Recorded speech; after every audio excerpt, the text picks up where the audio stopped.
Hi, good morning, everyone. We're going to go ahead and get started.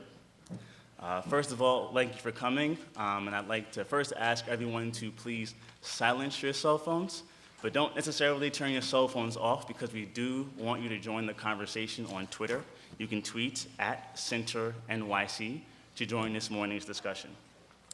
My name is Talib Hudson. I'm a PhD student here in the Public and Urban Policy program at the Milano School for International Affairs, Management, and Urban Policy here at the New School. And I'm speaking to you today in my capacity as a PhD student. It is my pleasure to welcome you to this morning's event, hosted by the Center for New York City Affairs and the Milano School for International Affairs, Management, and Urban Policy. We stand here at the New School not far from the very first public housing development in the United States, aptly named First Houses, which opened in the 1930s in the Lower East Side. As with many New York innovations, such as hip-hop, public housing spread across the country throughout the 20th century. But over time, what started off as racially restricted working-class housing transitions to housing mostly low-income people of color, and federal support for public housing significantly decreased over the past 40 years or so. The quality of life in public housing decreased as well. Many residents have had to deal with the constant chorus of gunshots, or endure the frustration of coming home from a hard day's work to an elevator full of urine, or even having to walk up dark staircases because the elevators weren't working at all. Inadequate educational and employment opportunities compounded the systemic inequities. As conditions deteriorated, there was a push to tear down public housing. In the 1990s, the Hope 6 program funded bulldozers from Atlanta to Chicago, and new mixed-income housing was created. In more recent years, local and federal policies have looked to the private sector to bring in much-needed dollars. Now, this brief overview is probably familiar to most, but when we talk about public housing, we need to remember that it is not just the sum total of its ills. Public housing developments are home to strong and vibrant communities.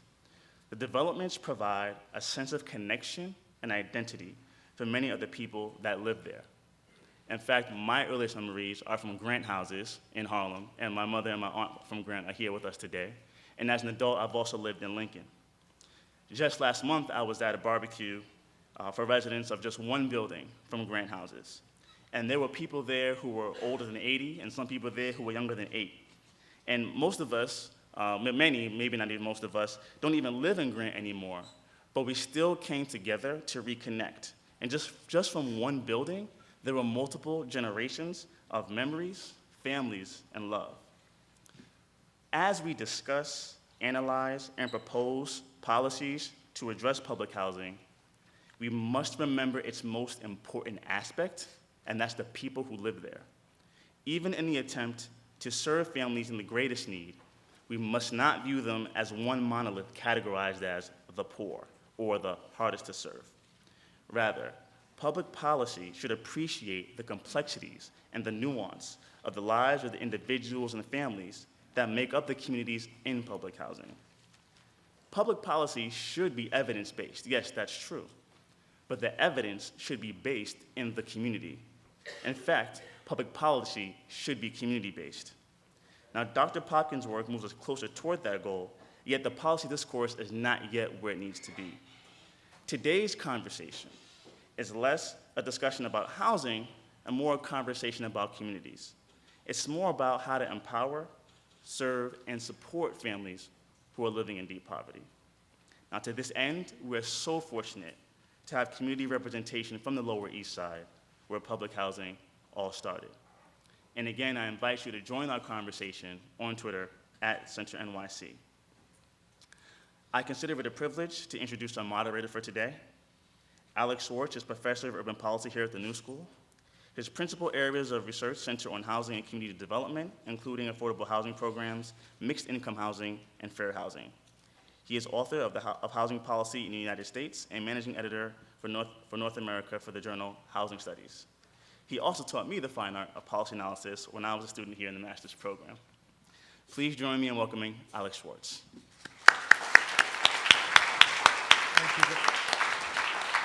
Thank you very much, Talib. So it's really a pleasure to be here. Thank you so much for coming. I think we have an incredible panel with lots of experience, lots of insight. on public housing and the many issues that the residents face and the different kinds of services that are being provided. You all should have the bios of the presenters, so I don't need to read them, but let me just quickly go down the aisle here. So David Garza, who's the Executive Director of Henry Street Settlement, who, as you'll see, has worked extensively with public housing, 14, I think, different centers at public housing, is that correct? Out of our 17 sites, 17, eight are located eight in public housing. We have Michael Kelly, who is the general manager of the New York City Housing Authority and has worked at high levels in 5 housing authorities around the country. Sue Popkin, who will begin our discussion, is a senior fellow at the Urban Institute and has devoted, I guess, over 30 years to studies of various sorts in public housing, in particular Chicago. Her recent book, No Simple Solutions, distills, I think, 3 decades of research on the residents of public housing and what happened to them when they were displaced because of redevelopment. And she'll be talking about what she learned from the book and what the book really means more broadly. And then at the end of the table, but certainly not last, we have Aixa Torres, who's the president of the Alfred E. Smith Resident Association, one of New York's many public housing developments, and we're thrilled to have you here to provide the residents' perspective. So this is a panel discussion. We're here to talk about the different kinds of issues facing public housing residents and how the Housing Authority and its partners are trying to work on these issues, to work with the residents. The panel is structured so that Sue will talk for about 10 or 15 minutes on No Simple Solutions and the situation in Chicago and some of its broader ramifications. And then the panel will reflect on the Chicago story and what it means for New York City. To what degree is it a different story? To what degree is it the same story? I'll have a few questions related to the discussion, and then after that we'll have about 15 or 20 minutes for Q&A. So thank you very much, and now Sue, this is your turn. Thank you. Okay, thank you. Thank you, Alex, and thank you, all of you, for coming this morning. I'm really happy to be here to talk about... Okay, is this better? Okay, closer. To talk about my work in Chicago and how it relates and doesn't relate to what's going on in New York. And I mostly want to have these pictures up behind me so you can see the situation in Chicago was much different than it's been here in New York. And I think that's an important place to start. I've, as Alex said, been working in Chicago since I was a student, a graduate student myself, in the late 80s. And like a lot of people, I think including Alex, because that's where I actually know him from, got hooked on this problem in Chicago of how could the local government, the federal government, have allowed conditions in these public housing communities to get so bad, and that families were still trying to raise their children and build the kind of community in that situation.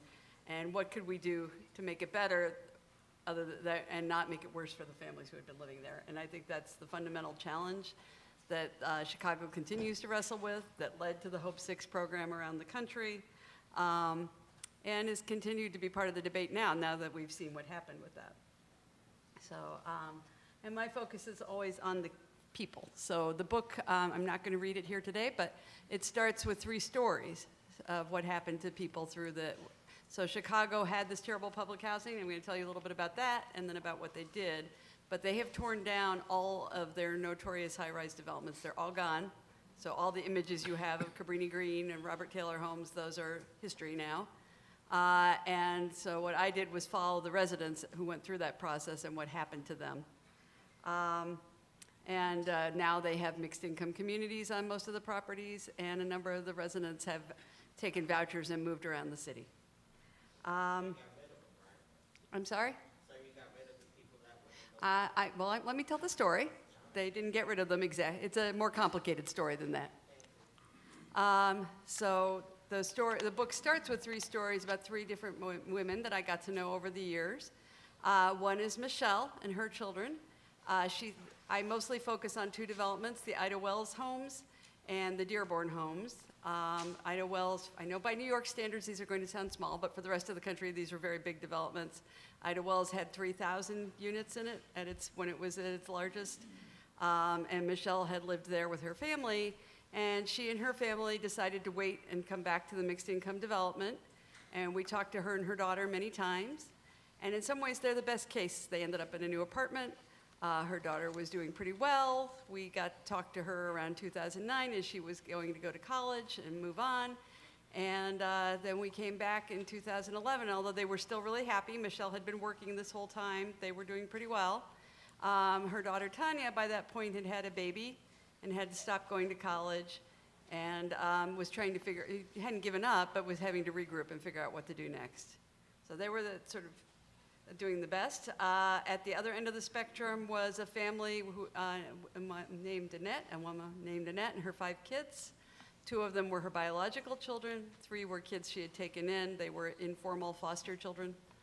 So she wasn't getting extra money and she wasn't getting an extra large unit because she had 5 kids, because they weren't on the lease, the 3 younger kids. And when I met her the first time and sat in her apartment, she had no furniture. The kids were really struggling. I think there was 1 bed and I sat on the only chair. And she had been part of a program I'm going to talk about where the residents got a lot of support through relocation. And they showed me photographs of move-in day when she had all the furniture and everything else. So something bad had happened along the way since she'd moved. She was severely depressed. She was suicidal. She was homicidal. She had been a drug user. She was very open about it all. And she was very worried about her son, who was starting to get involved with gangs in the neighborhood. When we went back a couple of years later, we couldn't even talk to him. He had disappeared. The oldest of the foster children, that was a girl who was also struggling a lot in school, had gotten into fights. And they both talked very openly about the kind of struggles they were having, including having traded sex for food. And they were really isolated without their community around them, didn't have any help. And that, to me, just sums up the complexity of the whole situation in Chicago, that even the people who were doing the best were still having some struggles, but the people who had lived in public housing all their lives and had the worst of it, had lived there because they had no other resort, were really struggling. So, may I go back, go on?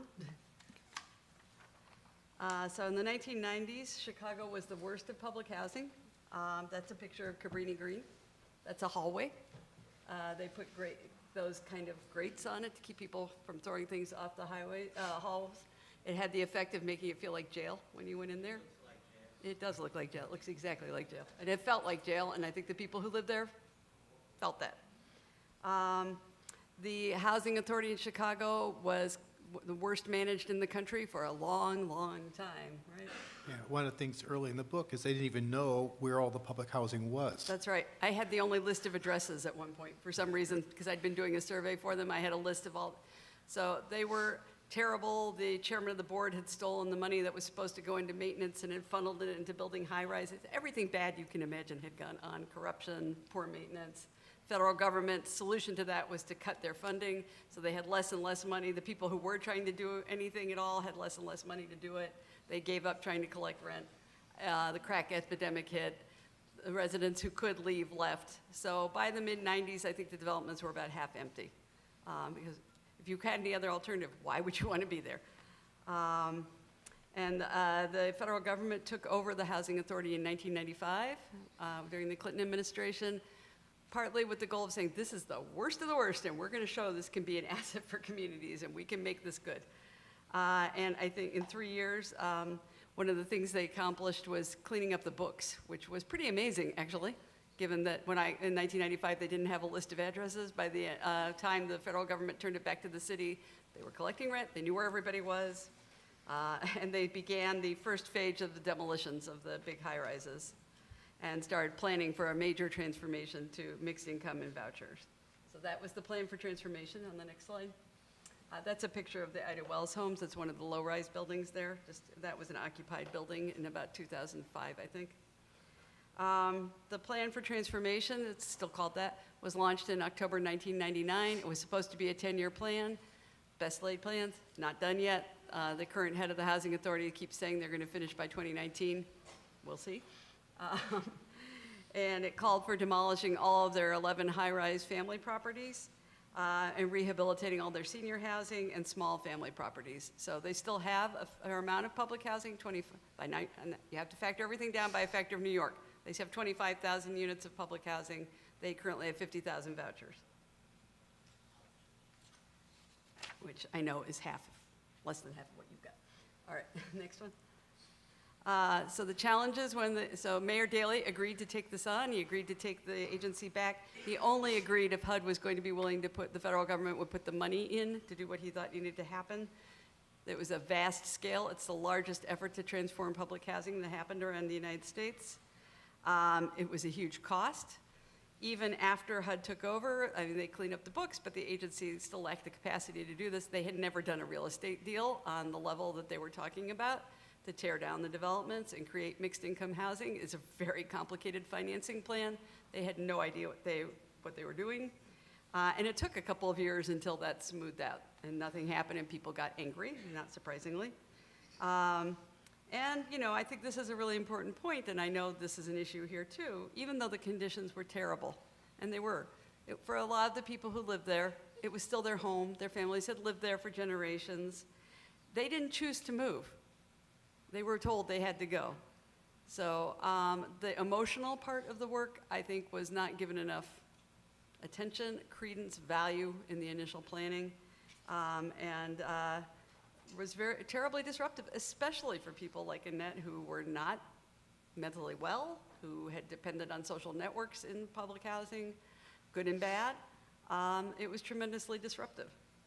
And so advocates and observers, including me, predicted it was going to be a disaster. And the first couple of years seemed like that is exactly what was going to happen. They were failing to relocate anybody.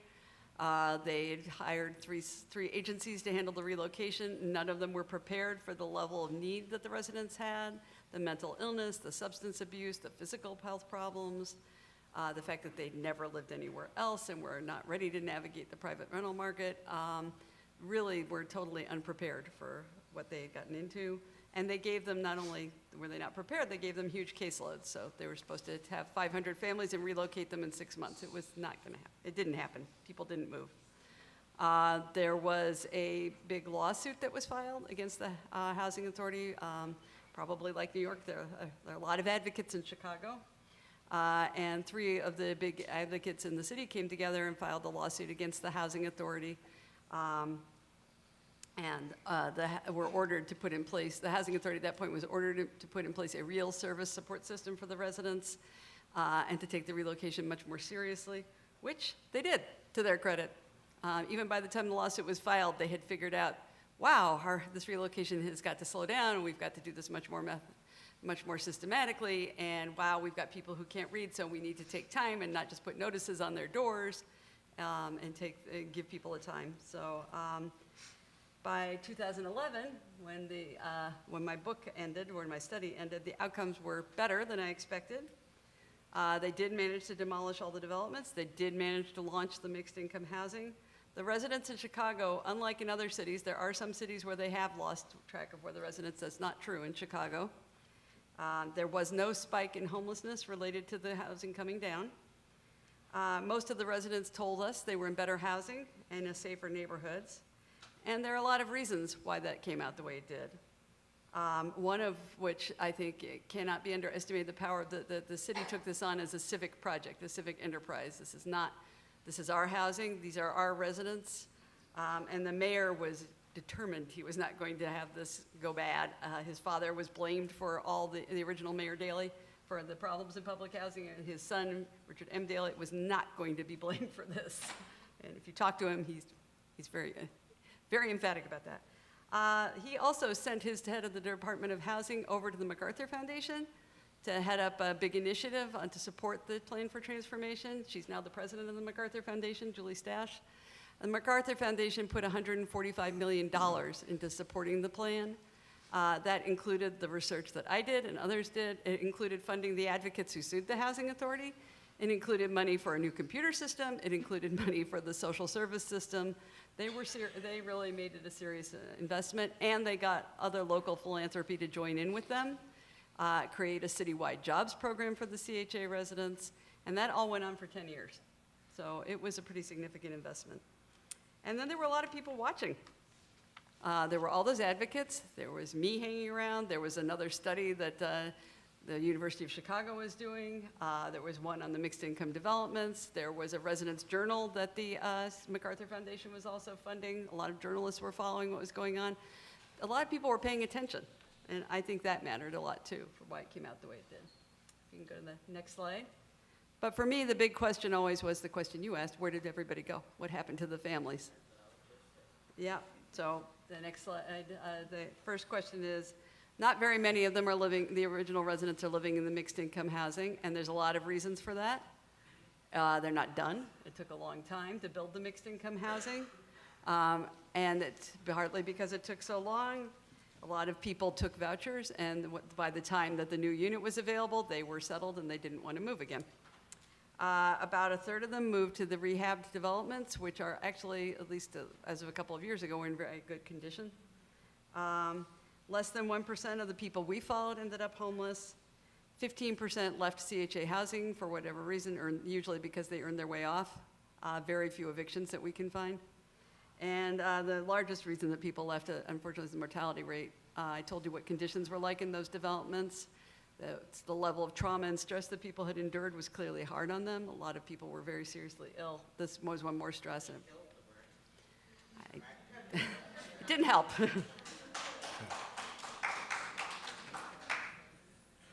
I think that there's a lot of there's a lot of stress involved with relocation, and a lot of them, especially for seniors, and that's something to think about when that happens. It's very important.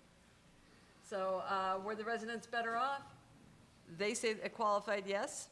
When we talked to people, we followed them, we surveyed them, we interviewed them the way that I talked about the people at the beginning that I got to know. They say, this is a slide telling you how much safer they feel. So at the beginning, when we started talking to people in 2001, more than 60% of them said that they had violence shootings in their neighborhood as a big problem. By the end, it's about 20%. It went up a little bit for the people who were out on vouchers by the end of the study. I think that's the foreclosure crisis hitting. That's a problem that made this even harder, that I think we haven't thought about enough about why things came out more mushy than they would have otherwise. But Chicago got hit hard. The neighborhoods where the voucher holders got hit hard. People had to move multiple times, and I think that's what you're seeing there at the end. The next slide shows you this is one of the new mixed income communities. This is the one that replaced the Ida Wells homes. It's called Oakwood Shores. That's where Michelle and her daughter live. They have a lovely apartment. It's slowly been coming up. They now have a health clinic. They did build a school on the property, so it was done pretty thoughtfully. It's just taken a long time. She is not here. She's in Chicago, and I can't tell you her real name. Next slide. One of the questions people always ask, and I'm just going to stop here briefly because I really want to talk about the families, is whether tearing down the public housing led to a spike in violent crime in Chicago. I get asked all the time now whether it's responsible for the big homicide rate increase. The answer I have is no. We did a study, and we're going to actually do another one to extend it out to 2017 because people are asking me again. We can see from the crime data that demolishing the high-rises reduced violent crime citywide, and that effect lasted at least through 2010. The people who moved with vouchers did not cause crime to increase in their new neighborhoods, but when there were clusters of relocated families where there was a group, the property crime went up a little bit.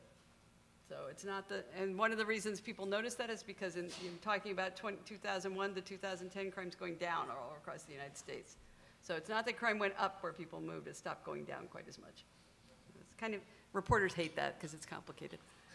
They want to know it's bad. But it was still only a partial victory. That's the next slide. That's another picture, another building in Oakwood Shores. Nearly all the residents moved to other poor African-American neighborhoods. They're better than where they were. But what I told you about what CHA's housing was like should give you the information that there really wasn't anywhere worse they could have gone in Chicago at that point. The redevelopment's still not complete. There are very few families in the new housing. And even with the better quality of life and supportive services I'm going to talk about, the families are still extremely poor, and I worry a lot about the kids. On the next slide, one of the things I got involved with, much to my surprise, was collaborating with the Housing Authority on some services and supports to help the residents there were a group of residents, we called them the hard to house. They were the ones that the Housing Authority didn't have a relocation solution for, and they were sort of moving them around from one building to another. As they demolished it, they just moved them again, because they didn't want to evict them, right? And they had very deep needs, so families like Annette's. And so we ended up partnering with the Housing Authority and the MacArthur Foundation, some other foundations, to create a service model for them that's very much like what people would get if they were transitional housing for the homeless. They got very intensive case management. They got mental health services that came to their homes. They got employment services. And we saw some really positive outcomes for the parents in terms of their mental health stabilizing and in terms of their physical health stabilizing. So, to the stress of relocation point, they did relocate successfully. Everybody did. And it had a very positive outcome for the Housing Authority, which has proportionately the largest resident services program in the country still. And I think one of the best. But it didn't seem to help the kids. So if you go to the next slide, since about 2010, I've been involved with a project where we've been trying to create a two-generation approach to helping the kids called HOST, Housing Opportunities and Services Together, and really reach the whole family. And then the next slide, you'll actually see a family from a different housing authority. This is Portland, Oregon. I'm also involved with doing work there. And I like that picture because it just shows how big and complex families can be when you try to do a two-generation model. The kids are all different ages, right? So that little kid in her brother's arms needs something very different than her teenage brother. So we have been using this sort of as a laboratory to figure out how do you provide services to a whole family. It's been pretty successful. The engagement is high. And like I said, it's really highlighted the challenges around serving kids, because most of the time when people say they're going to do a two-generation program, they mean they're going to target a young mother with a little kid. When you're trying to do a whole family in public housing, they're often big families, it's a much more challenging problem. And then I want to call your attention to one of the things we learned along the way. Talib kindly said that I've been doing more community-based research, and that's true over time. One of the things we've gotten involved with in DC, where you used to be, was one of the communities we were working with for HOST. We were doing a companion project with that community to do a community-based participatory project to develop a program for teen sexual health and safety. So to try to address some of the issues that the girls face, in particular around harassment and intimate partner violence. And we were working with the community to design, we still are, very intensively. We have a public housing resident who's on our staff now who does our outreach. We have community advisory boards. We have local residents who actually run the program for the kids. And we had an advisory board meeting, and the people at the meeting told my colleagues, it's really great you're doing this. It's good you're doing this at the end of the month because people run low. And then she said, and you know what the girls do when that happens. And we were, of course, horrified. We ended up doing a project partnering with Feeding America, which is the national network of food banks. And we didn't want to just focus on kids in public housing and say this is one more way they're struggling. We ended up doing focus group with teens all over the country, in white rural communities, in public housing, in just poor city neighborhoods, and heard stories about kids afraid to ask their parents for, when they can't ask their parents for Christmas presents anymore, about kids feeling very responsible, about boys getting involved with stealing. Absolutely, they were all familiar with the problems with the girls feeling that they had to trade sexual favors. And it has led us to a sort of companion project where we've been working with the kids in Portland, Oregon, to develop a teen-friendly food intervention and address the risks. So just almost wrap up here. I had a lot of lessons for policy when I finished this book. I finished this book in 2016. It was released last year. It was released last October, and I thought we were going to be having a different conversation, but we are where we are. I think the things that still matter are that you can take away from Chicago and for what you're dealing with in New York. We're in a situation where the funding for public housing is continuing to get squeezed. This is not the 1990s where there was the big infusion of cash. So it's really important to have sustained civic engagement and sustained support. It's really important to have responsible relocation and tracking. So make sure people know their rights, are given time, are given support afterwards to make sure that they're okay. Make sure you don't lose people. I think we've also learned there are limits to what better housing alone can do for families. There's a lot of language about housing as a vaccine and housing will solve all the problems. It solves some problems. It doesn't solve all the problems. I think it's pretty clear there's a need for robust resident services, not for everybody, but for the families who are high needs. I think you have a more mixed population here in New York. So some people need help occasionally, just when they have a crisis, but some people really need sustained help. And then we have to keep our focus on the next generation. That is a picture of a playground in Cabrini Green. Kids should not have to live like that, and should not have to grow up like that. And it's the wealthiest country in the world, it still is. Great. Thank you very much, Sue. So New York is not Chicago.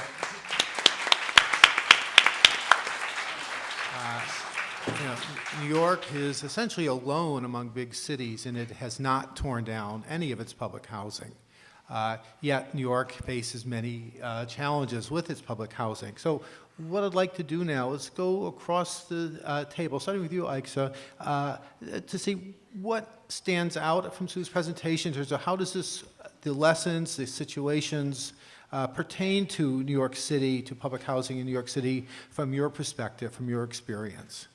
Well, from my perspective, as a resident leader, when I became president of the Resident Association in 2010, we had an administration who began to look at using public land to build not affordable, but very high-cost housing on our lands. And so I became a person who said, you can't do this, only because where they wanted to build and the threats they made. We had, Alfred E. Smith is 65 years old, and so its infrastructure needs to be rehabilitated, right? And so one of the things that I've been trying to do as president is get funding to make sure that those things that need to be changed are changed, because for the last 20 years prior to this administration,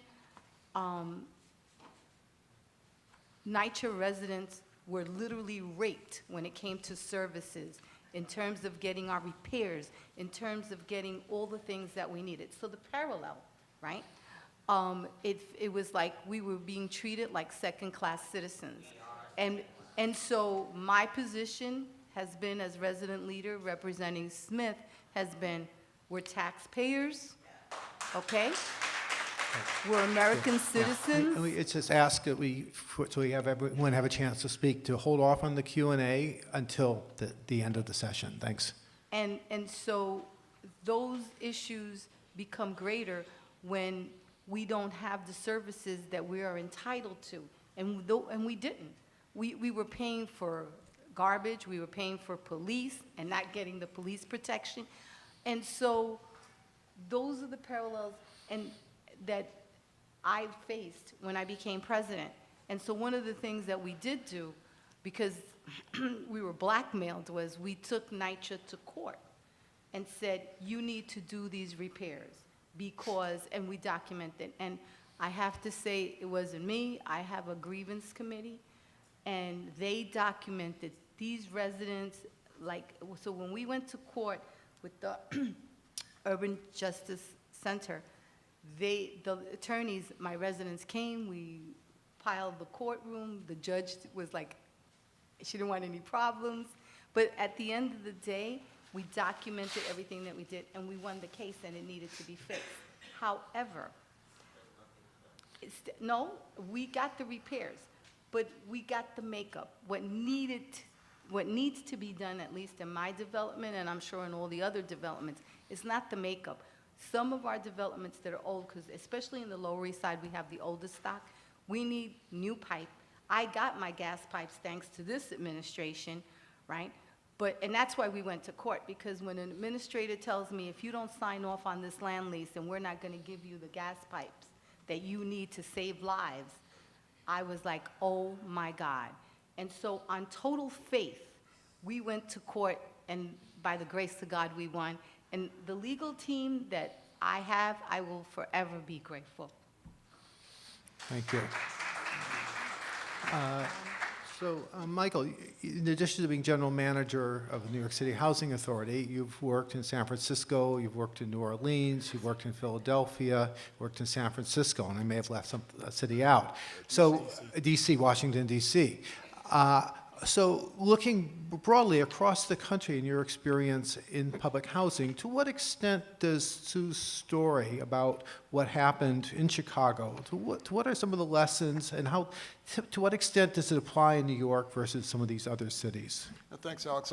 Maybe I'd like to circle back to Sure. answer the question about my own personal Sure. experience in this stuff, and to sort of echo Sue's history lessons on this stuff. I started in San Francisco in the early 80s, and it was really bad stuff, almost uninhabitable, a lot of the stock. Right around the 1989-90, Congress was faced with, what are you going to do about this? Because it was dragging down the taxpayer dollar. They commissioned a commission on distressed public housing. What that commission was made up of folks to go around, engineers and architects and such, to look at the conditions of public housing nationwide, and said that there's at least 100,000 units of public housing that currently existed in the portfolio that was basically uninhabitable, and something needed to happen to respond to it. So again, this echoes where Sue was talking about for what was happening in the early 90s. The Urban Revitalization Demonstration Program became this Hope 6 thing, became the Quality Housing Work Responsibility Act, which sort of gave fuel to the idea of public-private partnerships and mixed financing approaches to respond to the issues of this, what they call distressed public housing. During that same time, I was asked and taxed, actually I got fired in San Francisco, so I became a public housing specialist. That happens when you're a public housing guy. Mayors come and then they kind of push you out. But nonetheless, I became a public housing specialist, recovery specialist, public housing, distressed housing, quote unquote specialist, which allowed me a chance to go to Chicago and Cleveland, Philly early on, Atlanta, and New Orleans, where I stayed on as exec director in New Orleans. New Orleans, from my experience, was really, really rough stuff. Desire Public Housing was, again, gigantic and really a place which we call no zones. You couldn't get a pizza, you couldn't get a cab, you couldn't get service, you couldn't get police or fire in many instances to respond, because it was sort of such an out of control environment at that point, caused by mismanagement. I tell this story because during that same time period, New York City was doing incredibly well as a property management. Sue referenced it earlier. Early on, it wasn't the lack of dollars. It was a lack of management in a lot of these places when they look at what was the cause of the failure of public housing in those days. New York was just the opposite. In fact, I remember coming to New York at one point to learn about elevators when I was working someplace, or learn about just how the best to do property management. Well, again, in terms of what happened in the early 2000s, change of administration, change of budget priorities, incredible disinvestment of public housing throughout the country, and a precipitous drop in the amount of money that NYCHA had because of this, impacting specifically the physical stock, specifically the capital program. Over the years, about $1 billion, which NYCHA should have gotten per whatever formulas you want to use, was not provided to NYCHA. As you might imagine, the lack of capital dollars, if you can't fix a roof, then there's going to be leaking, it's going to be pipes messed up, it's going to be plaster work messed up, sort of exacerbated the work order issue to the point that we are looking at our larger next generation NYCHA plans now. How do we preserve this incredible resource for generations to come, and do it because of our strength of community, our strength of, and we'll hear in a second about the importance of services per site. How do we maintain the spirit incarnate in a situation where we are desperately in need of dollars? Where the latest, which about 5 years ago, had a $17 billion capital need for NYCHA. There's currently a physical needs assessment going on now. Our guesstimate is is $20-25 billion worth of capital need. How do we respond to this kind of thing? So I think I could talk more about what we're doing to respond to it, but I think that's kind of where NYCHA is and where New York City Public Housing is vis-a-vis these other sites, which their response was to have larger whole-scale demolition, whole-scale replacement with mixed income developments, which at the end of the day, I think meant less affordable units for the very low income. When you have mixed income, it actually, at the end of the day, there's a net loss of affordable units. That's just the reality. And nationally, there has been a net loss of public housing, over 150,000 units, maybe even closer to 200,000 over the last 20 years. David, what are some of the takeaways from Sue's presentation of Chicago for New York and your work at Henry Street? Sure. I think the most prominent and profoundly important takeaway is the human capital toll. I think it strikes me that, part of the narrative is the high stress, public health issue, and higher, lower mortality rate of people that live in low-income circumstances, including those that live in public housing. Henry Street Settlement was founded on the premise of public health and general welfare of people who live in a low-income neighborhood, namely the Lower East Side. We are coming up on our 125th year of service on the Lower East Side, and since public housing developments were built on the Lower East Side, we have an established presence in many of the developments that are there. We have health clinic in the LaGuardia houses, mental health as well. We have our senior programs in the Vladeck houses. We have a Jobs Plus program in the Reese houses. We have community centers in the Walled houses. We have a Cornerstone that we operate. Out of our 17 sites in total, 8 of them are in public housing. So on that level, we have a very meaningful and important partnership with NYCHA because we get to utilize that space to deliver services where they're directly needed the most. Our organization is founded on the premise of place-based services, bringing services to where people are. In addition to that place-based characteristic of our work, we're also very inclusive in that we talk to the neighborhood, we talk to the community, we engage with them at multiple levels. Just this past Sunday, we had a town hall, and in spite of the beautiful weather, we had over a couple hundred people in attendance, many that live in public housing in the immediate areas surrounding Henry Street. And far and away, the number one concern is a fear of displacement, anxiety about what's going on in a city where the backdrop is increasing income disparity. So, professionally and personally, I'm from the mindset that the city needs to invest in building more public housing, but with a very important asterisk, and that is that find ways to include the services along with it. And so that spectrum of services that I mentioned, from early childhood education to after-school programs, employment programs, health care, senior services, are all vitally important, because when asked what the needs for public housing residents are, I think they're identical and exactly in line with whatever human needs are. Every one of us sitting in this room has a constellation of needs to take care of themselves, take care of their families, and of course, the residents of public housing are no different. We're all human beings, and so our organization stands committed to deliver those services, and I think that the work that Sue has articulated and shared and the research done is very valuable, and the fact that Michael has such broad experience, I think, can inform the conversation, because I do believe it's at a critical juncture. I do believe the city is at a point where it's got to make some very important decisions about the future of public housing, and we're grateful to be at the table to help inform those decisions and make them in ways that can lend insight to the conversation. Thank you. So one of the kinds of services that Sue emphasized is this idea of two-generation interventions, helping parents and children simultaneously or in parallel tracks. I'm curious, to what degree is Henry Street and other service providers taking that kind of approach? Yeah, in many areas. I think we're part of a larger settlement house system. There are 38 settlements that operate across New York City, and that represents over well over 100 locations, literally, in public housing. As far as two-generation models, it's really what a settlement house, the definition of a settlement house. We operate that spectrum for many years now. I actually found it quite striking that it wasn't until, I guess, what did you say, Sue, 16 years ago, that there was more of a concerted effort to bring social services into public housing in Chicago?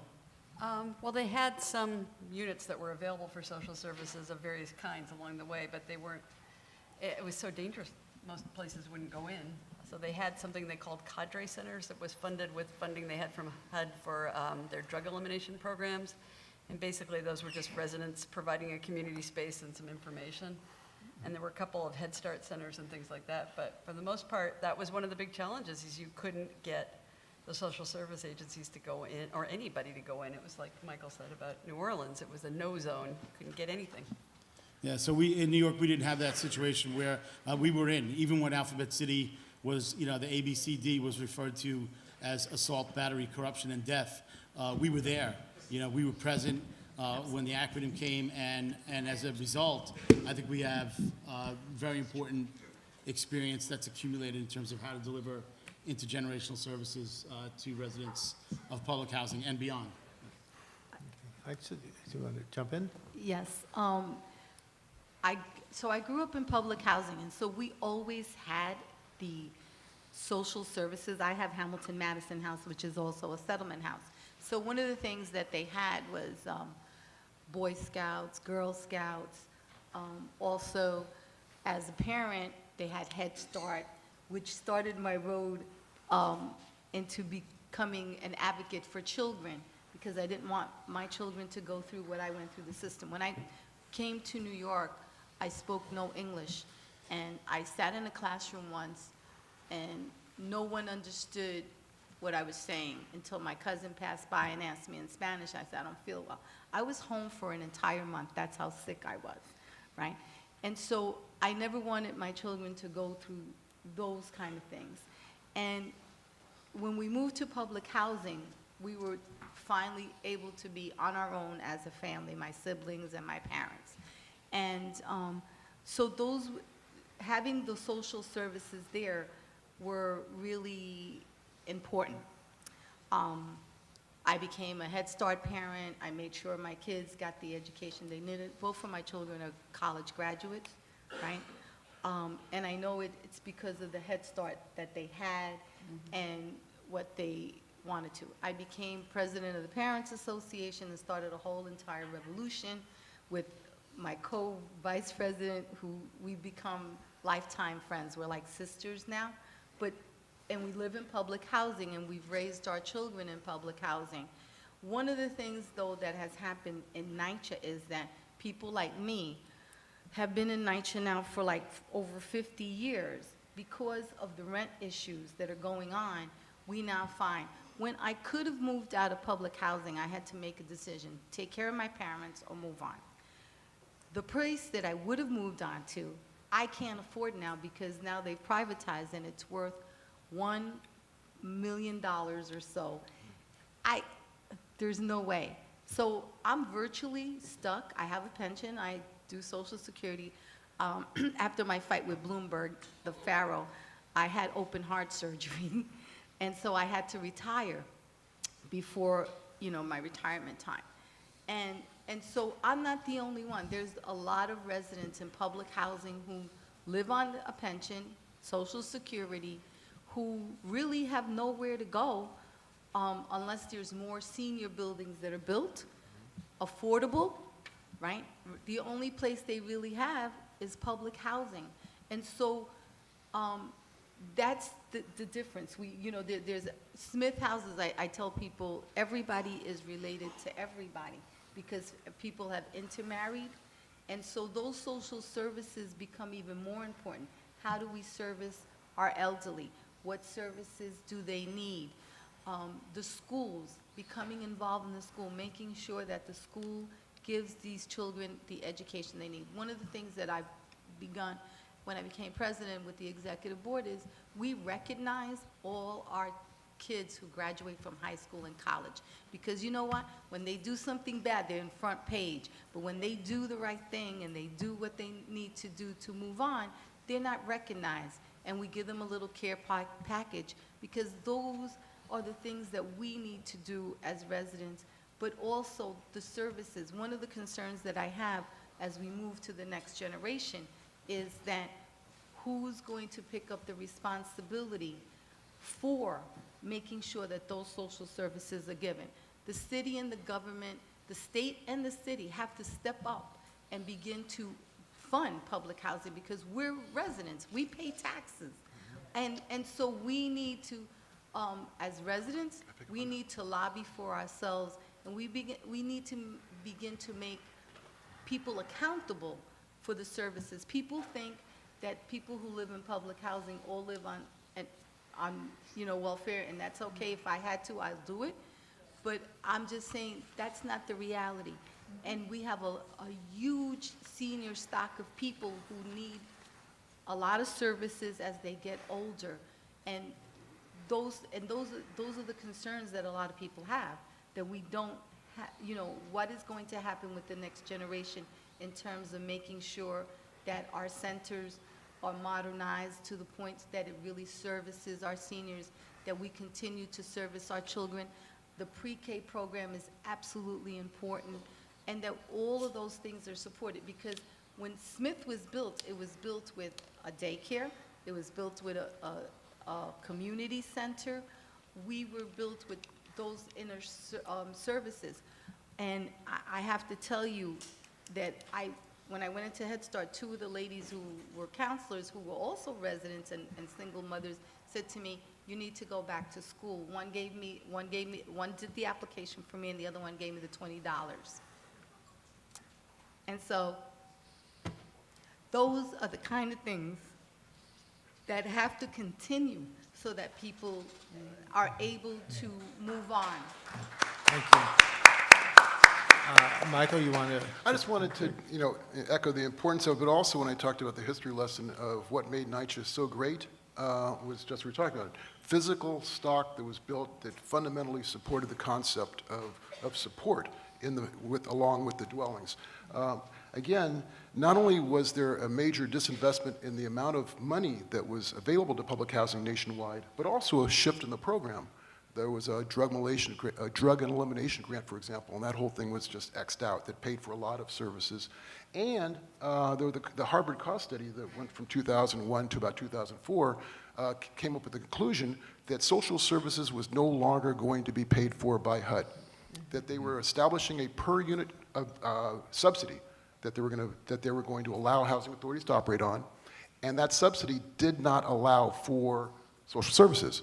And again, I think when you look at property management, the relationship of families that need help and our ability to maintain the property, it's one for one. So again, when you talk about the deterioration of NYCHA through this period, it's not just the defunding, but it's our need for providing services without the federal dollars. And I just wanted to kind of pick up on that point, how city, state, and philanthropic and community and strong partnership is going to be critical for maintaining this in the future. Thank you. I'm going to have a follow-up question on that in 1 second. I thought I'd just jump in with a couple more numbers. Sure, go ahead. I just want to follow up, I want to pile on and make you more worried, I think, because I spend a lot of time these days thinking about what's going on in Washington and how that's going to affect the ability to respond. So the Trump budget, the House budget, the Senate budget have eliminated what little social service funding there was for housing in various ways. It wasn't much. And that makes it harder. And I am seeing things get worse in a lot of, I was just down in Texas, in San Antonio, Texas, and it feels worse. The crime feels worse, the housing feels worse, the private housing feels bad. I think the other thing we need to talk about that's happening, and it's happening all across the society, from the poorest people up to the top, is what's happening with the opioid epidemic. That's partly what devastated the housing in Chicago. That's not even part of the social service conversation yet, but it has to be. I wanted to have some more questions about funding, but I just want to contrast New York with the rest of the country, just very briefly. I just looked up sort of basic data on New York City's public housing residents versus for the country. Almost half of residents in New York City report wages of some kind, versus about a third in the U.S. overall. So many New York City public housing residents work. On the other hand, about 60% are either receive pensions or disability. So many people have various kinds of needs. They're older, they have disabilities. And that's very similar to the country overall, about 60%. And then about 30% of residents are families with children, usually female-headed families with children. which is also very similar to the country overall. And finally, in terms of just the fact that public housing is a community, it's very striking. Over 60% of all public housing residents have been in their homes for over 10 years. Almost 40% have been there for over 20 years. Whereas for the in the U.S. as a whole, about a third have been in public housing for 10 years or more. So this is really home on a long-term basis in New York City, more so than the rest of the country. So I think that's important to put on the table. And now I want to go back to the questions about services. The federal government has been cutting way back. HUD never supported services in a big way, but is cutting more. You mentioned, Sue, the MacArthur Foundation was a major funder for public housing in Chicago. MacArthur, along with other foundations, though, have basically moved away from housing in a large degree. There was a big article in the New York Times, I think it was on Sunday, about the new generation of philanthropy. The Zuckerbergs, the Gates, various other wealthy individuals, mostly in tech, who are now starting to turn to philanthropy. There was not a single mention in that article about housing, community development, nada. It was mostly on health issues and various others. So my question is, where is the funding coming from now to support services in public housing? Like, are there philanthropic partners? Is it individual donors, endowments? Where does the money come from? And what are some of the ways in which this can get more resources? So there are a lot of different ways. You're right, it's been cut back a lot, and that worries me a lot in this environment.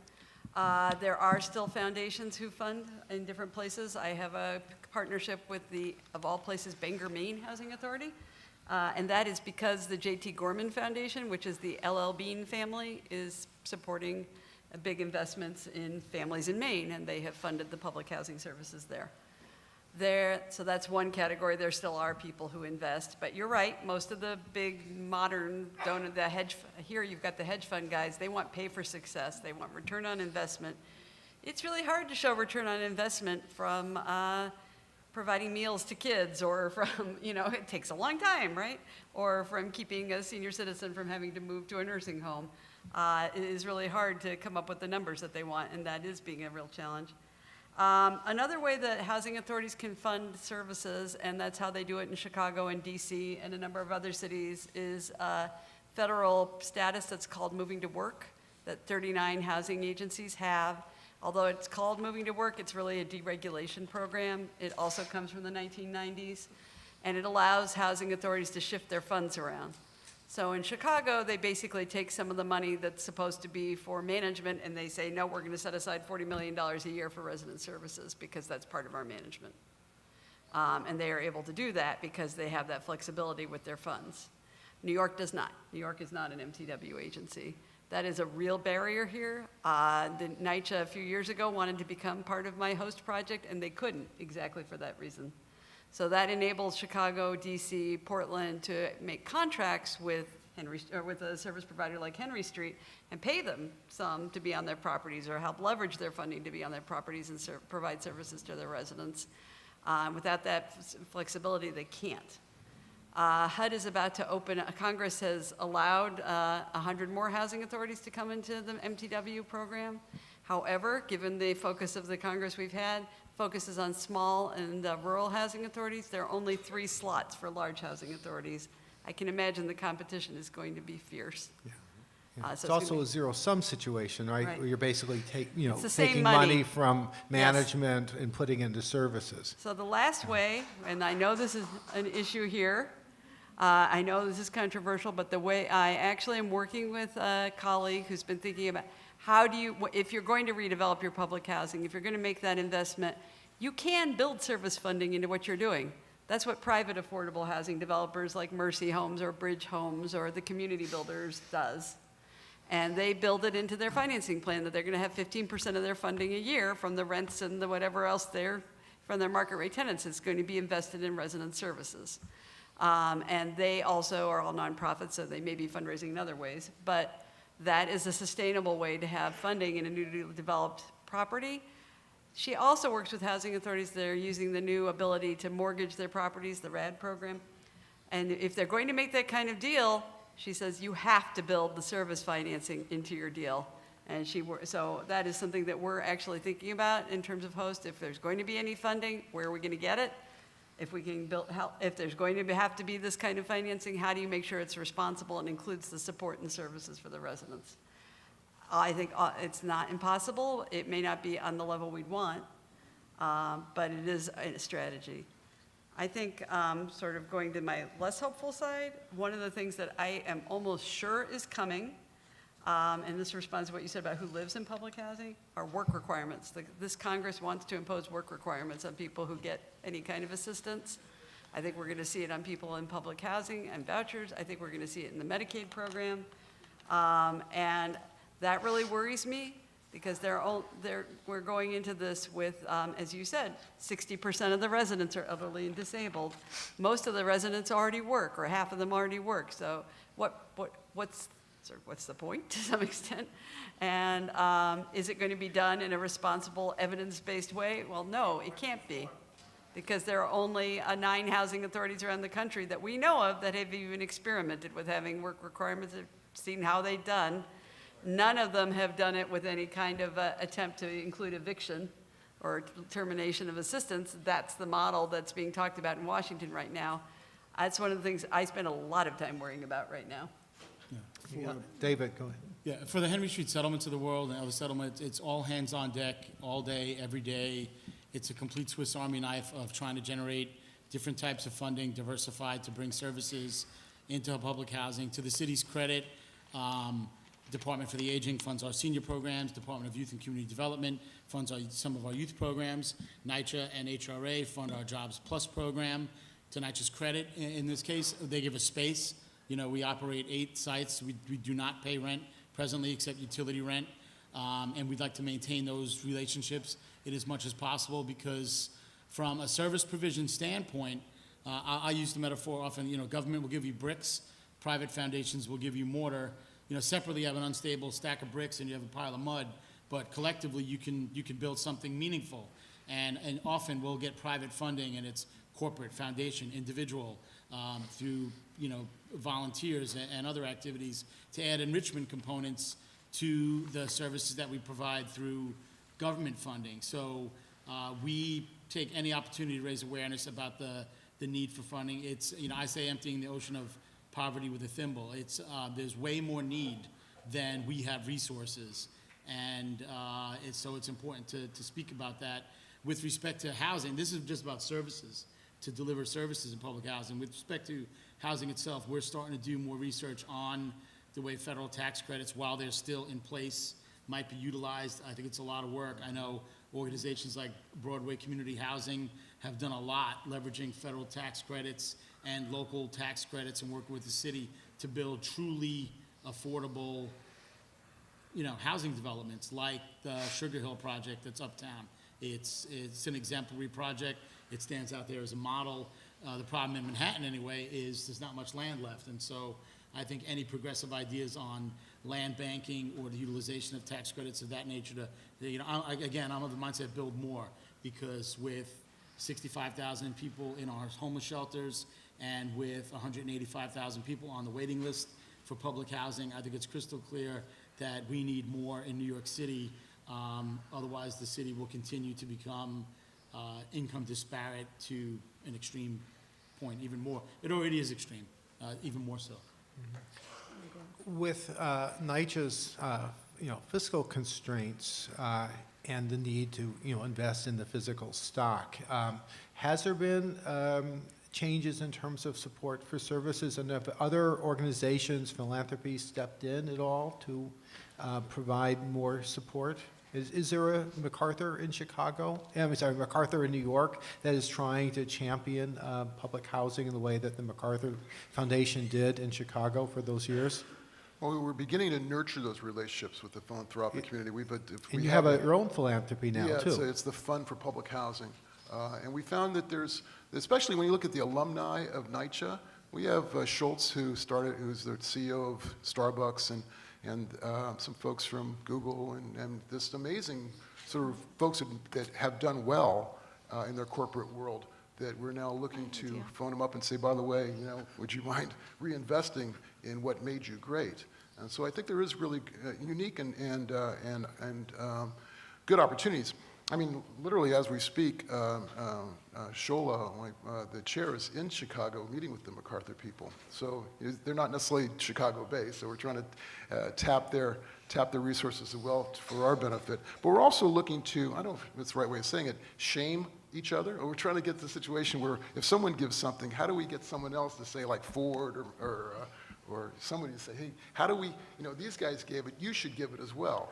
With the idea of not just, throwing money into a bucket, but really looking at the kind of successes at Henry Street and just looking at the success and say, this is really an investment. An investment, just to tie into an earlier comment I think Sue made, that housing is really the nexus between that and health, with education, with employment, with, it is really, when you look at that kind of nexus, it's a valuable investment for a philanthropic agency who may have a focus on health, but it's in their best interest to invest in the housing to promote that. Or they may have a focus on public safety, and it's in their best interest to focus. So I think that's one of our challenges, is to really get the crosswalk. And again, getting folks to look at it in a more unified approach to the delivery of those critically needed funds.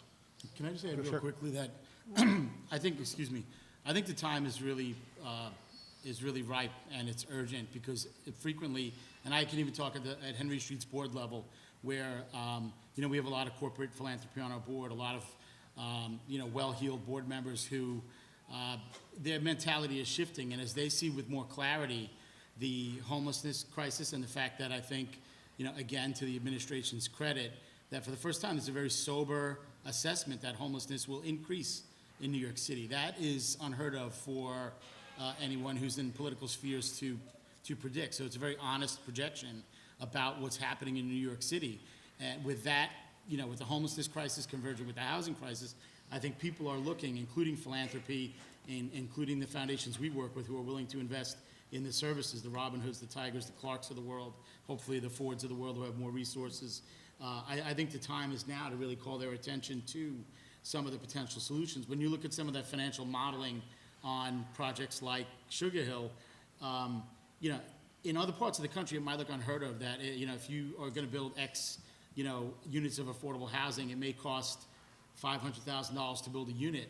But if you amortize that investment over the course of 50 years or the length of time that people are going to be in units, it's $12,000 a year, it's $1,000 a month. It's much more affordable and a wiser investment. Mm-hmm. So when you talk about the utilization of capital, even with a kind of a social impact framework on it, which I don't know enough about social impact work to comment on it either way, but to me, it seems like a great investment to subsidize a deeply affordable apartment for someone who's going to be there potentially for 50 years at a tune of approximately $1,000 or $1,200 a month. Because as Michael and others have said, in the equation of food, shelter, clothing, and Henry Street likes to throw in the arts, those really basic necessities, housing is such a big piece of it, and it's just so increasingly disappearing in New York. Yeah, I think that concept has now been accepted in the homeless field with the salience of housing first, but I don't see it so much in the broader subsidized housing community. I have two more topics that we'll talk about. We're going to talk briefly, and then we'll have Q&A for the last 15, 20 minutes. So one topic which hasn't come up yet has to do with public safety and crime. It's a huge part of the Chicago story. So you said that it wasn't possible to move to a more dangerous place when you left many of these public housing developments. New York has had, huge decreases in crime over the last, 15 or so years, keeps on going down. In public housing, it varies. So I thought we could talk a little bit about the situation in terms of public safety in New York City, in terms of what are some of the trends, to what degree has it changed? So I guess we'll start with you again, Aixa, in terms of your impressions on that. Okay. So in my development, and in a lot of developments, we have what they call resident watch. And so that helps the community. And I've been on a mission this past year to make sure that all of we have 12 buildings in Smith, all of the buildings have an active resident watch. I have a shelter that holds, right in smack in the middle of my development, holds 300 females, and that's because I pushed back. But of those females, we have transgender, right? We also have people with mental health issues who are right smack in the middle of our development. And on top of that, I have major construction because we were hit by Sandy. Anything that could go wrong since I've been president has gone wrong. We got hit by Sandy, we got hit by Irene. We're the only development in public housing that actually sits on ground zero. And so we're having all this construction, all these people, even though police headquarters is right across the street from us. We, the residents, need to begin to do resident watch in terms of our own safety, because we know who belongs and who doesn't belong. And part of doing that and having a development that has a relationship with our PSA4, I want to say this about the program that the police department has started with the NCO. It is the best thing that has happened in the last 20 years to public housing. That program, and I've spoken to several TA presidents when we've had issues, the relationship between the police and the residents has so much changed because the attitude and how it's being done. It's not about, I got you, it's about let's have a conversation with the residents, what's going on.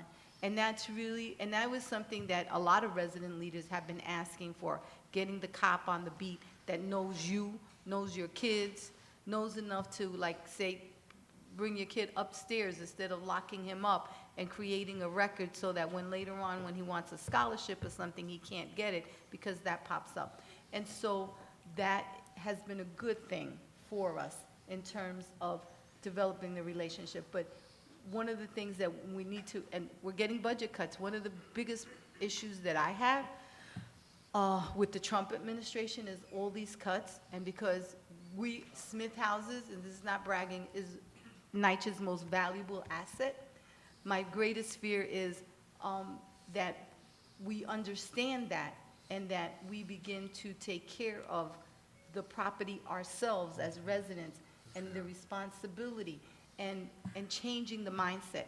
And so we need support and we need help, but at the end of the day, we also need to begin to take control as residents and telling people this is not acceptable. This is not acceptable behavior. You cannot bring guns into our community. You can't start shooting and kill innocent children. And so those kind of things are important in terms of how do we minimize, the violence that's in this country. I mean, look what happened in Las Vegas. Look what happened in Orlando. It's like frightening. We're living in a culture right now, and I truly believe in gun control because most of the guns that, if there's any shooting in public housing, I guarantee you that those guns were bought legally somewhere outside of New York. And so we need to begin to stop that, and we need to begin to support, gun control across the country so that it doesn't come into our neighborhoods and innocent children and elderly people don't get killed. It's beyond us when people can just have a whole room full of guns that shock me and then just go somewhere and just start shooting and killing people because that's what I felt like doing that day. Yeah. Any other comments on crime, public safety in public housing in New York City?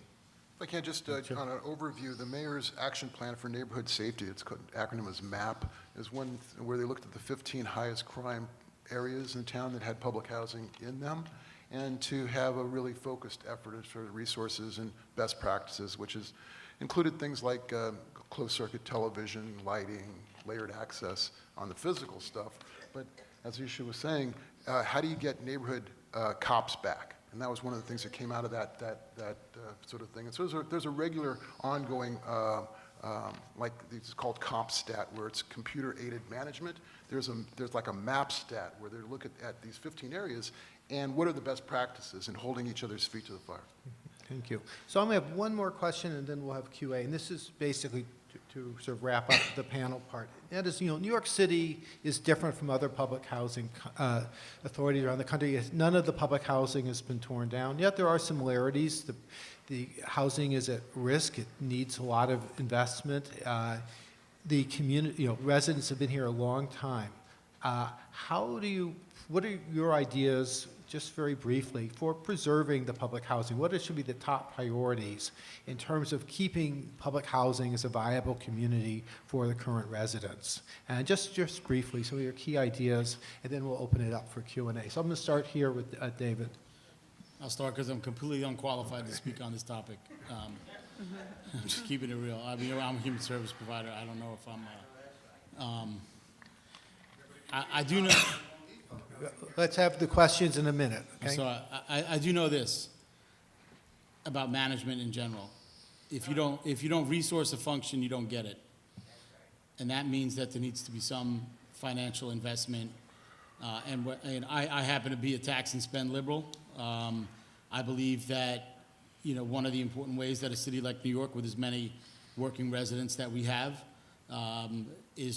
would be to achieve it through taxes in some way, shape, or form. I don't think politically, I don't know what to say about it politically because I'm not a politician, but I know that many people are not willing to pay taxes that don't benefit everyone, and you'd probably much more likely get a subway tax passed than a public housing investment tax passed. But I do believe that if you don't resource a function, you don't get it, and I think it's clear from the data that we all know, with a projected $20 to $25 billion capital deficit or an operating deficit, and from my own experience, the fact that services need to be more deeply invested in, that it's got to come from somewhere. I have the mindset that taxes would be one way to get it, but again, I end with the way I open the statement. I am not qualified to really answer that question. Okay, so briefly, Michael, and then Sue, and then Aixa to finalize. Just a couple thoughts. Well, I guess, we were already embarked on the Next Generation NYCHA plan for the preservation of this incredible resource, and that plan calls basically for the idea of preserving the resource, creating new, critically needed affordable housing, and making sure that there's resident lives are improved in the process through figuring out a better way to get our funding together, both nationally and locally, and how we operate better to be, as you're saying, a better and more efficient landlord, property manager. How we actually look at this critical resource of, through the recapitalization process. How do we fix up the old stuff, and how do we build new? And most importantly, how do we engage residents throughout the process? So I think there is sort of an approach that we have right now that talks about leveraging our resources, the local resources, the state resources, and the federal resources in a way, again, to meet these goals. Thanks. Sue. I guess I'm going to echo David, but I saw an article in the Washington Post yesterday that underscores what's going on here in New York. There's a 60% loss of affordable housing in the United States since 2010, so in 6 years. That's not just public housing, that's any affordable housing. And I think it's worse here. And so it's really important to preserve this resource and to keep the diversity of your city. And I think, I echo David, that there's a lot of money here. And the city has it, and all your wealthy people have it. If there's some way to get the investment, whether it's through philanthropy or through a tax, it needs to be a priority. Okay. Aixa, final word? Okay. Well, yes. Well, first of all, people should know that residents pay 30% of their gross income in rent to begin with. No, they're going to move it to 35. It's still at 30. It's still oh, okay. But even that's like really a lot of money out of a budget, and people are struggling to pay their rents. A lot of us in public housing are paying mortgage rents. We're not even paying, you can literally buy a house and pay less of a mortgage. But also, we're taxpayers. We pay a lot of taxes. I retired and I'm still paying taxes. Unlike the 45 number 45 in the White House, who hasn't paid anything, doesn't want to show his taxes. So we need to, we residents need to begin to demand as taxpayers, where are our tax dollars going so that it goes back into public housing? We're not asking for a handout. We're asking for something that we are contributing to, which is tax dollars. So I would venture to say that I've paid more taxes in the last 10 years than the President of the United States. And so we need to begin to express that as taxpayers and citizens, that we want some accountability about our tax dollars, and making sure that the city makes a line item for public housing, making sure that the state makes a line item for the state, because New York City gives a lot of money to the state of New York in our taxes. And I think that's one of the ways to help NYCHA feel its deficit, because clearly, we have been paying taxes for like ever, and we have not received the services that we are entitled to. And just for the record, my position, just personal position, is that housing is a right, and that every American citizen should live in decent, especially our children and our elderly. Thank you very much. So thank you all for the discussion. We now have time for Q&A. So I ask you introduce yourself, your name, affiliation, and please ask a question. Okay? So we'll begin. Michelle Winfield, and I'm presently chair of the Housing Committee at the Democratic Club in Manhattan. Just briefly, I did live in public housing, 1104 Myrtle Place in Philly, as a youngster. I say that because I have a question, and I've read that there's a certain percentage of apartments in NYCHA that are locked and sealed because they are not repaired. And I ask you, how and why? Yeah, if I can, there have been a lot of units that have been used for other purposes, or because there was a lot of vandalism or deferred maintenance. They've been very expensive heretofore. We are getting to those. An example, for example, is in our Bronx office. We actually are using it as a property management office. We're going to move our folks into like a real office, and that'll free up about 13 of these units that you're talking about. So we've now done an inventory of where they're at, how much it costs, and we're starting to respond to that. It's really just fundamentally whatever resources we currently have, we need to utilize to the fullest extent possible. Thank you. Thank you. On this side? Hi, thank you for the panel. So one thing I've been learning in my research is that this public housing crisis is actually a global crisis, and that the way that cities are responding globally mimics what New York is doing, which is basically some sort of public-private partnerships that ultimately tend towards affordable housing rather than public housing. So I guess my question for Michael Kelly is, do you believe that New York should increase the number of public housing, not affordable housing, but poor people public housing? Yes.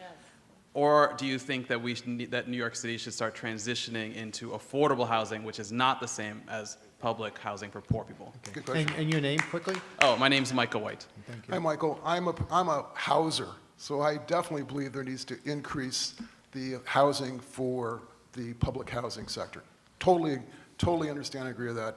Again, it's a guns or butter at the federal level, though. We need to shift the mindset to embrace that as a necessity. It is a global issue, and it's one, though, in terms of partnering with the private sector in New York and elsewhere, it becomes almost a survival tool. So it's something that I do personally believe that we as a nation need to lead in the production of truly affordable units for the folks that need them. But will you fight to make the Next Gen plan more indicative of what you're saying? Because Next Gen plan, as far as I am aware, doesn't prioritize public housing. Yeah, well, again, it's a federal issue. I just came back from Washington, D.C., where I'm lobbying to increase that. both on the Section 8 side and the fiscal side, but it's beyond our local ability to do that. It's really we as a tax-paying base driving the politicians to do that butter versus guns domestic discretionary spending decision-making. Okay, you can introduce yourself and question. Hi, my name is Thomas Lopez Pierre, and I'm a candidate for City Council in 2021. My comment is for David. You talked about not necessarily being the answer for the housing, but I believe you are the answer, and I believe the work that you're doing is God's work. 40% of black men drop out of high school for the last 30 years, and they're fueling the incarceration pipeline. 73% of African American women are having children out of wedlock. The need for public housing is only going to be greater unless we resolve these issues. And so the work that you're doing, the organizations like yours, to reduce the need for public housing will make it available for more. As someone myself, and I'll just say that I was born addicted to heroin. Both my parents were drug addicts, not junkies. And I benefited from the public school system. My son today got the science award at his 5th grade graduation. He goes to Success Academy Charter School. He wants to go to MIT. So what we've seen as an example of one family that grew up in group homes and foster care, me, now seeing my children move forward because of organizations like yours when I was in Bushwick, Brooklyn. So these people won't be needed. Her kids went to college if there are more spending on you. And I'll end by saying that politically, what we have here is a corruption among our elected officials who are owned by the real estate industry. And when I hear, and Michael Kelly, your comment about getting philanthropy is a wonderful thing. There are some great people that graduated from public housing. But at the end of the day, the taxpayers should fund public housing as a line item.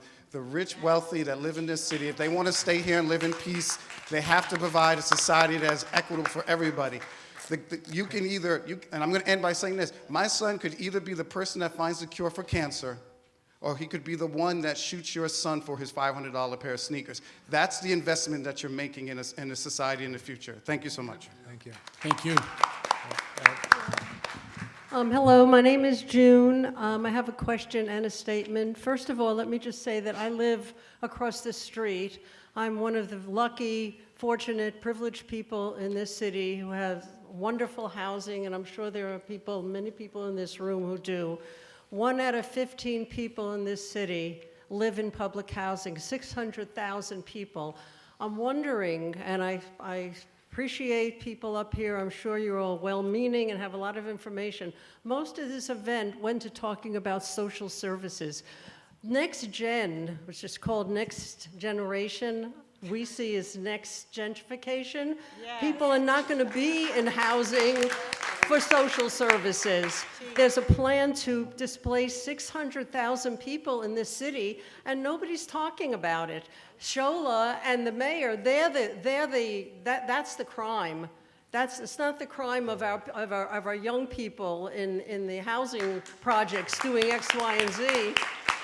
The real criminals are the ones like this gentleman said, who are absolutely not putting any money into public housing. I don't think it's great that de Blasio says, oh, homelessness is going up and we have to realize that, and we have to realize we can't do much. He is one of the biggest criminals, and along with Shola. And I think that we know that here, and you need to listen to what we're saying. And it's not about social services. It's about people's right to live, which that woman there said. Okay, go ahead. You all should respond to her. It's a statement. We'll keep going. I think I'd like to get as many people to ask to speak as possible. Go ahead. I wanted to speak to the fact that with all the dialogue that you all have had here, one of the things you didn't speak to was the issue of the political situation in the city, which stands in the way of doing what needs to be done for the people in our communities.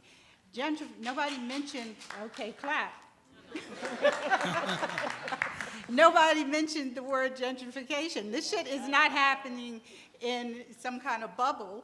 People are, the private developers are being allowed to do whatever they want to do, and the elected officials from the mayor to the city council, which is predominantly of color, to the state reps, are sitting on their behinds. They are not uttering one word. We've collected, thank you. collected 17,000 signatures from people who live in housing and from people who care about people who live in housing, because there is a fear in the city and a deep concern that we are actively abandoning the poor. And I wanted to say something about crime because it really pisses me off. I grew up watching The Untouchables, which was based on the immigrant populations who came into this country. They were Italian, Irish, Jewish, and everybody else. They were literally connected to the mainstream. People grew Hull House and this house and that house, and they made it possible for people to become part of the society in a very important way. I am one of the co-founders of the best after-school program in this country. We are here, we're in Chicago. Chicago, they blew up Cabrini Green. Who are the violent people? That is a huge thing to do. I've walked those slums, and the people there are treated like less than nothing. So you can't look at the violence in America without looking at the violence that has been done to poor people, to communities of color. The Black community still has not been connected to the mainstream of this country, nor the Latino. So if you really want to analyze this, we have to go beyond what we're saying and what we're doing. We can't clean it up. We do not want to live in a city that becomes gentrified, all white, or maybe a few Black people who have money. We need to fight for this, and we can't fight mumbling about things that we have some control over. This is a political issue. We need to get rid of de Blasio and all the other folks, but in the meantime, we have to speak the truth. People are suffering. Okay. Thank you. So I think we'll have some chance to respond to some of the statements, but I think I'd like to get as many people's voices out as first, and then we can talk a little bit more about Next Gen and some of these other issues. But go ahead, and please introduce yourselves as well. I'm Carrie Gadsden. I have a question for Mr. Kelly. For years, New York City has given tax abatements, that's 20 and 12, an exemption and abatement on the construction work that they did. Why don't you ask those developers who have received money for the past 20 years to make a donation to New York City, including Trump, who have become rich on taxpayers' money? Secondly, your Next Gen. Wyckoff is located, 3 developments, Wyckoff, Gowanus, and Warren Street, are located near the Gowanus Canal, which is currently contaminated, and soon there'll be some cleanup. You need to spend money in those developments so that when that cleanup is done, these 3 buildings will not be affected because you got plumbing, you got heat, you got gas leaks. Another thing, Wyckoff has 3 buildings. You plan to build 2 additional buildings on the Next Gen. Your rate of completion repairs is more than 7 years. These developers have 7 years from the time of the alteration permit to the C of O. You're gonna have 3 buildings under code, 2 buildings up to code on 1 city block. That is gonna cause stress and everything else and additional problems besides being against the law. How are you going to improve your production schedule or comply with some of the recommendations that the controller recommended to decrease your operating expenses, your individual operating expenses, in order to decrease expenses and decrease your operating loss, which is the basis of your Next Gen? Michael, do you want to answer that? A lot of questions. Agree with, because they say hitting up the developers that have, I totally agree with that there are folks that have benefited from the work that NYCHA and other city agencies did in the past. That's something we need to put on our list for public-private partnership stuff. On the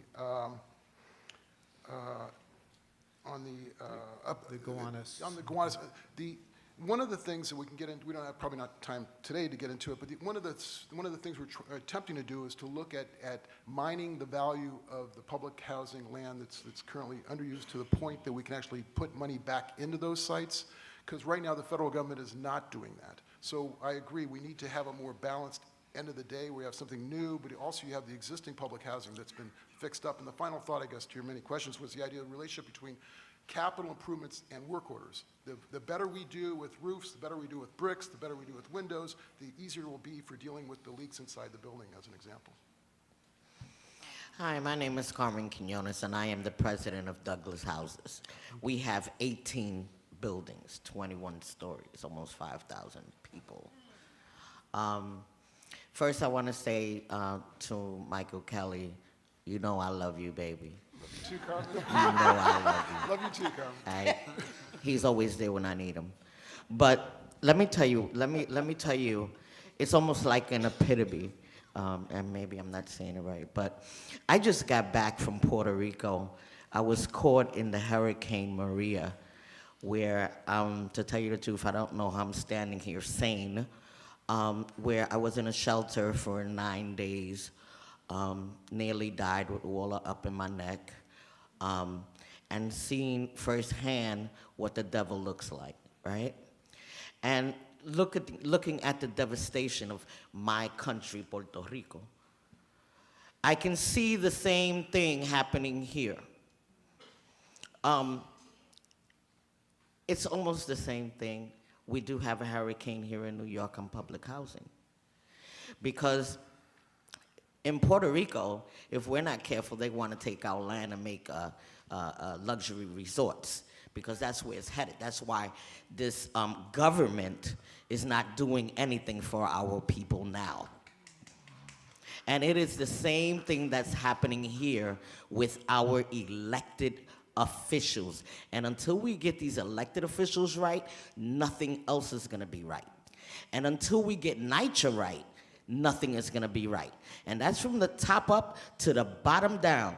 These guys are making money off of us. They're selling us out. This new TPA fund thing is crazy. They want us to sign up with these agreements that literally will put us in jail if we're not special. That's why I don't take any money from you guys.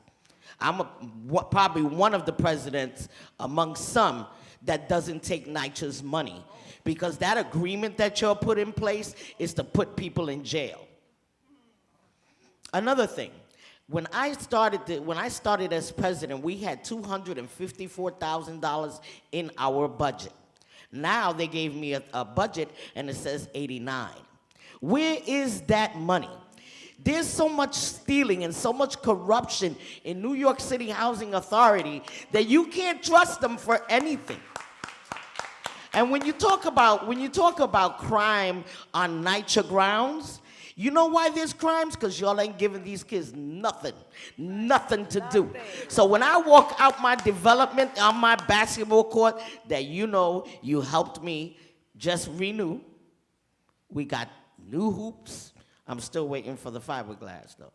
And I'm gonna hold you to that. I want my fiberglass. It's coming up. But on that basketball court every day, which last night I had to call 911 and call the cops. There is nothing but gambling now. They're shooting dice like it's all right. It went up to $16,000 now. That's what they're gambling. Do you know what's $16,000 to a young man if he loses it? Huh? That's a gunfight, baby, waiting to happen. So when you talk about the devastation and the stuff that's happening in NYCHA, we need to start from the ground up. We need to look at New York City Housing Authority's officials that are there now, that are getting paid more than they should be, and start cutting some of those courses because they're not doing their job. We have repairs that are not being done. We have nothing being done. We have caretakers that are breaking their backs, doing 2 and 3 buildings at a time. because we don't have enough caretakers. You know, I mean, I fight for you guys every day. I'm on the front line.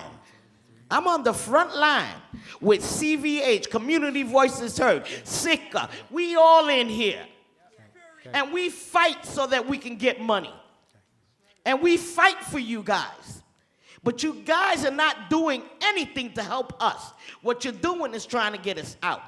And the real irony of this is that y'all are not even looking out for the seniors, man. All of public housing has more seniors than anything else. Who is looking out for them?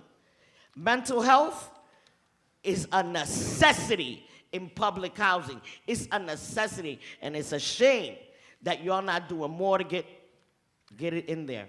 So all I can tell you is, Kelly, and you know me and you, I talk straight. I don't bite my tongue. Okay, it's They need to get their stuff together, because this shit is not working. Thank you. It's 11 o'clock.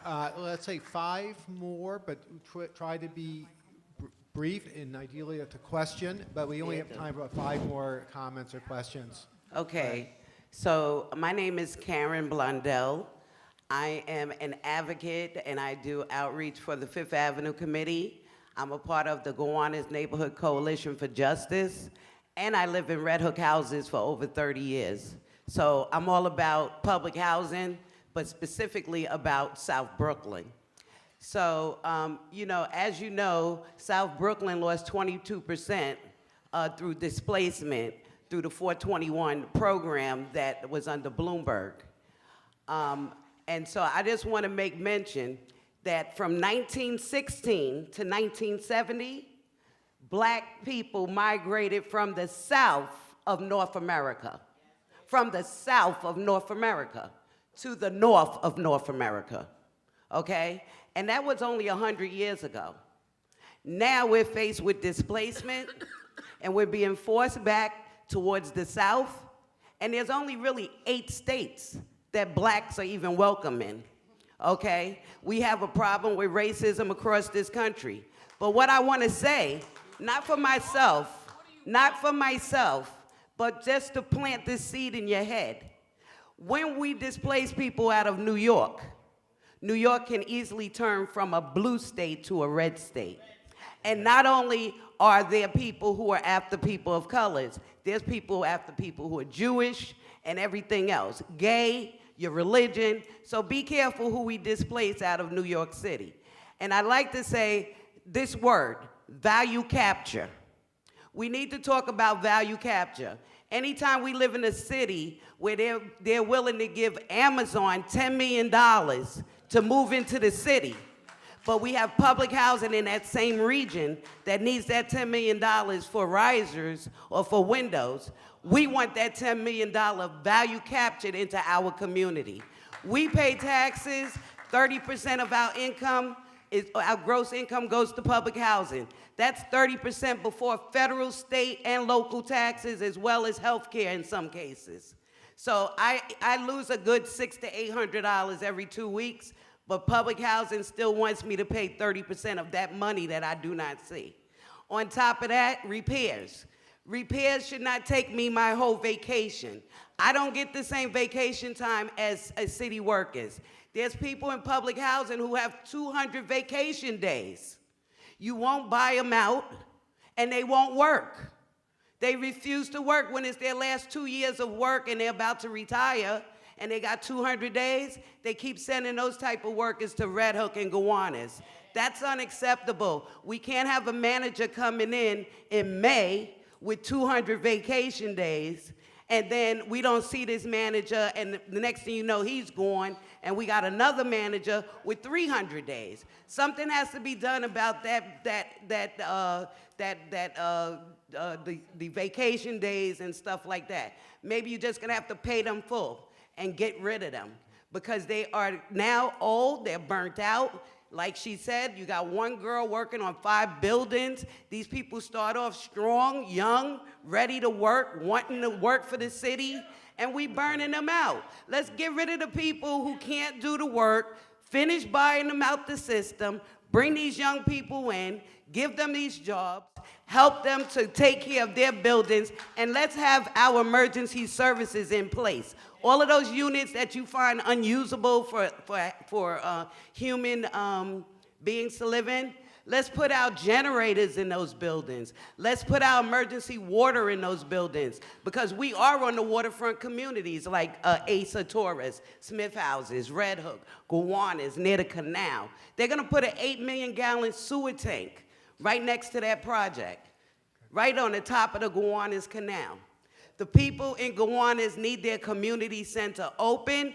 They need their TPA funds so that the tenant presidents can proxy people to come to the meetings concerning the suiciding tank, concerning the rezoning. One tenant association president cannot do all of the functions that are required to run these organizations successfully.